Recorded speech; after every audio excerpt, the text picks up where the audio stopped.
So the first one that we made, we ended up going a little thicker than the board that I was riding prior to that, only to accommodate having the trench cover a max completely. So in order to do that, we had to have the walls of the cutout match that, and then the space in between, you know, where the boxes are and the deck of the board, you know, can't be crazy thin, so you have to kind of find that thickness somewhere. So when I got that board, it was sick. Like, it felt really good. It did, however, because I am so used to riding thinner boards, it did feel thick. So the drag definitely wasn't there. The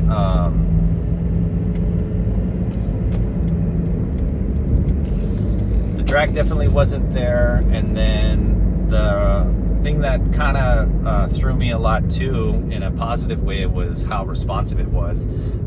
So even though it was a thicker board, it actually was responsive just like a thinner board. So the responsiveness was kind of that of a super thin board, even though the board had some volume and it was a little bit thicker. The only thing that threw me off with it, and I couldn't get a direct comparison because it was thicker, it just felt beefy, you know? So I couldn't get like to where I was like, oh, this is like the most insane thing. Even though the responsiveness was there, the reduction of drag was definitely there.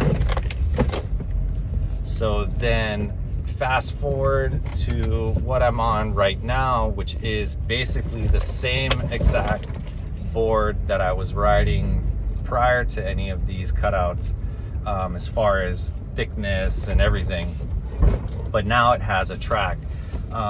So what we did was, instead of making the track